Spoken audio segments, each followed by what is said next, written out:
Et ce matin, on poursuit notre tour des patrons de chaînes. Après ceux des chaînes historiques, on s'intéresse cet été aux chaînes de la TNT. Et je reçois ce matin le directeur général de W9. La chaîne est particulièrement connue pour ses téléréalités, les ch'tis, les Marseillais.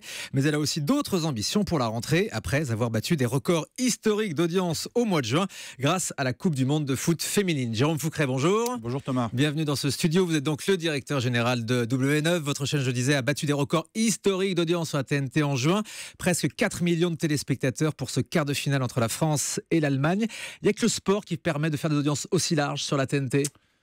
Oui, c'est vrai que le sport, c'est un vecteur d'audience incroyable. Faire 4,1 millions en moyenne sur un match, faire un pic à 5,3, faire les 4 matchs à des scores pareils, c'est évidemment fantastique.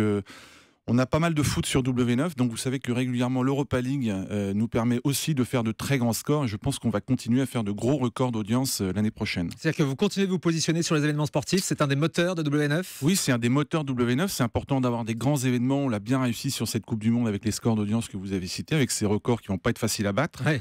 Et puis on va continuer l'année prochaine avec une Europa League qui s'annonce incroyable, avec Marseille, avec Saint-Etienne, avec Bordeaux.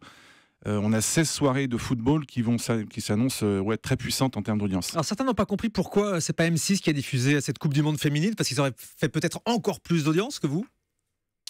Écoutez, depuis le départ, on avait décidé que le foot féminin serait sur W9. Voilà, ça a été un très grand succès. Il y a une logique de groupe, comme vous le dites. M6 a contribué à ce succès d'ailleurs avec un soutien éditorial très fort. Il y a eu beaucoup de football féminin dans les magazines, dans les news d'M6, donc c'est une victoire, je dirais, collective. Alors, je pense que vous auriez aimé que les Françaises aillent encore un petit peu plus loin dans la compétition, parce que là on aurait carrément battu des records d'audience, hein, j'imagine.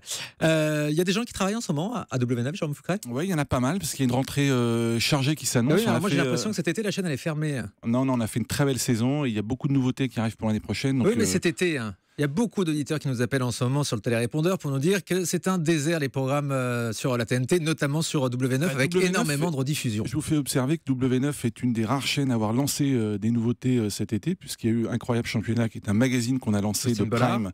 Voilà, au début de l'été, qui va revenir en saison prochaine, qui est une belle nouveauté sur laquelle on mise pas mal l'année prochaine, qui raconte des championnats incroyables ou décalés ou très originaux qui se déroulent partout en France. Ouais, c'était assez réussi, mais honnêtement, l'été, c'est pas une période propice pour les chaînes de la TNT. Pour vous, vous en occupez pas ?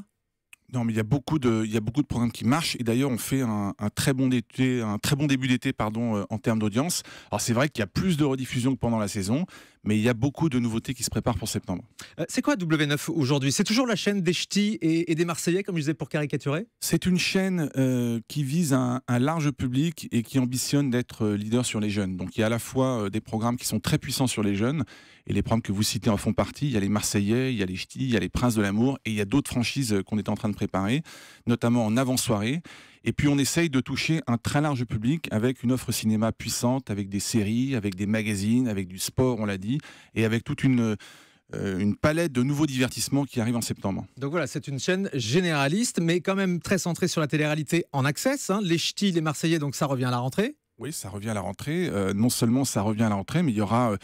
les Marseillais, les ch'tis, les Princes de l'amour, et encore une fois des nouveautés. Vous parlez d'une nouvelle offre ? Ce sont des programmes très puissants qui marchent très bien, à la fois en linéaire, c'est-à-dire au moment où ça passe, mais aussi en replay. On fait des scores qui sont complètement dingues sur ces types d'offres. Donc c'est des programmes qui sont très importants et qui nous positionnent comme numéro 1 sur les cibles jeunes. Vous savez que les Marseillais, c'est 25% de part de marché tous les soirs à 19h. Oui, 25% de part de marché, qui fait de W9 la première chaîne de France tous les soirs sur les moins de 25 ans. Et on entend beaucoup, pourtant que c'est la fin de la télé-réalité, Énergie 12 vont faire beaucoup moins à la rentrée. Vous pensez pas ? Non, je ne crois pas. Je pense qu'on a bien réussi cette année avec le succès justement des Princes et des Marseillais à se renouveler, avec plus d'humour, avec plus de découvertes, avec plus de situations qui sont décalées, amusantes. Et je pense qu'on a de belles heures encore à vivre avec nos héros. Ouais, c'est ça, il faut des téléréalités moins sérieuses. Hein. Je crois que tout le monde a compris que c'était un petit peu bidon et parfois un petit peu scénarisé. Disons que le conflit ne peut plus être le seul ressort pour ce type d'émission. Ça marche plus. Donc les ch'tis, les Marseillais, on l'a compris, les Princes de l'amour reviennent à la rentrée. Ça, ce sont vos marques fortes. En revanche, quand vous lancez autre chose en accès, c'est dur. Hein. Le bilan de Las Vegas Academy, ça par contre, il n'est pas bon. Oh, il a été moins bon. Alors, on sortait d'un tel succès avec les Marseillais, fatalement, la comparaison est difficile. Mais enfin, on n'a pas totalement renoncé. Il n'est pas totalement impossible que dans une nouvelle version, dans une version un peu modifiée, cette émission revienne. On se pose encore la question. Une saison 2 de Las Vegas Academy, c'est possible. C'est pas totalement impossible, en tout cas. La Belle et ses princes que presque charmants, ça c'était du prime? Alors, oui, a priori, ça ne reviendra pas.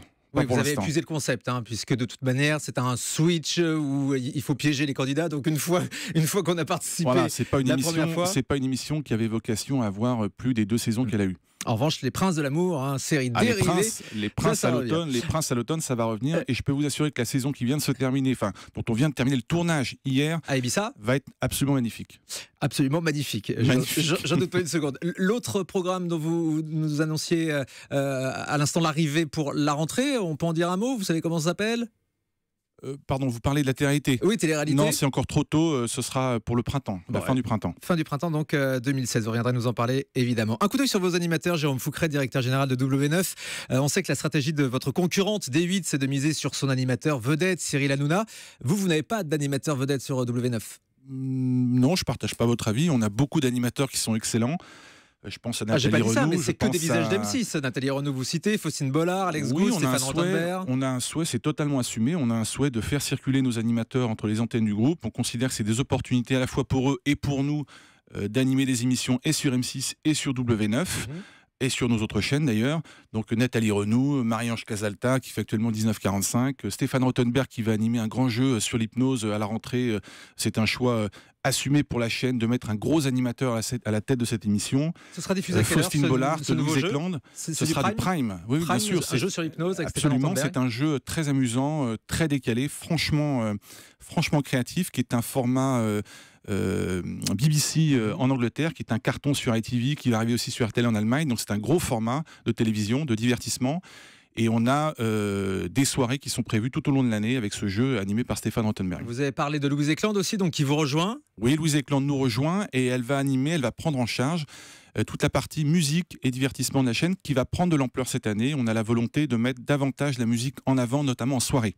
Et Guillaume Pley, qui avait fait ses débuts sur M6 dans Rising Star et Tout peut arriver, il a un avenir sur W9, ce jeune animateur? Bon, il a un avenir tout court. C'est un garçon qui a un talent évidemment incroyable, auquel on croit beaucoup. Il y a différents projets sur lesquels on travaille avec lui actuellement.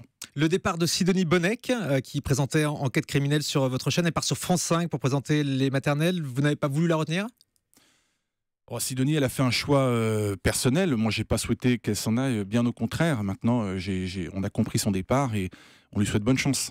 Bonne chance donc à Sidonie Bonnec, remplacée par Nathalie Renaud. Absolument, qui est un grand talent de la maison.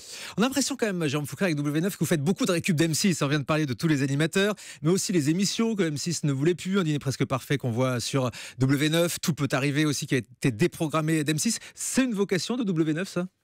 Non, je vais vous citer un programme qui sera totalement exclusif à W9, qui va être un gros événement à la rentrée, c'est la série Empire, qui je pense vous allez beaucoup entendre parler. Série carton de l'année aux États-Unis. Voilà, une série carton de l'année sur le réseau Fox, qui a commencé à 9 millions de téléspectateurs, qui a fini à 17, qui est la série de l'année. Donc ça nous prépare de très très belles soirées. Il y a un mélange sur W9 entre des événements qui sont exclusifs à W9, donc je pense à cette série Empire pour la rentrée, je pense à la Coupe du Monde de football par exemple, et puis évidemment des programmes qu'on partage avec M6, que ce soit en termes de séries, de magazines, voilà, parce que c'est normal, on est dans un groupe où les gens et les œuvres circulent, et il y a une logique de groupe qu'on développe ensemble avec M6. Toujours sur Empire, donc cette série événement, je disais, aux États-Unis, est-ce que vous allez la diffuser n'importe comment, en passant 5 épisodes à la suite, de 20h à 1h du matin? Je vais vous donner un scoop, Thomas, on va diffuser les épisodes dans l'ordre.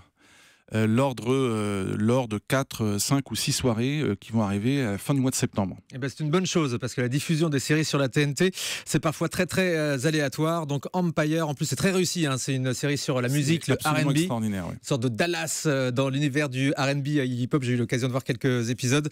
Ça promet de beaux scores à la rentrée sur W9, donc Empire. Jérôme Foucret, dernière question, qu'est-ce qui vous fait du mal aujourd'hui avec la concurrence? C'est D8 en access avec Touche pas mon poste, c'est TMC en prime? Ce qui fait du mal à toutes les chaînes TNT, enfin encore que W9 sera probablement en 2015 l'une des seules chaînes TNT à progresser en termes d'audience. Voilà, et que nous sommes dans une dynamique qui font qu'on est numéro 1 tous les soirs, enfin en moyenne. Voilà, donc on est dans une belle dynamique. Maintenant, ce qui fait mal à l'ensemble des chaînes TNT, ce sont notamment les nouvelles chaînes. et succès auquel on participe d'ailleurs, puisque Sister est très en forme, elle est leader de ce nouveau groupe de chaînes.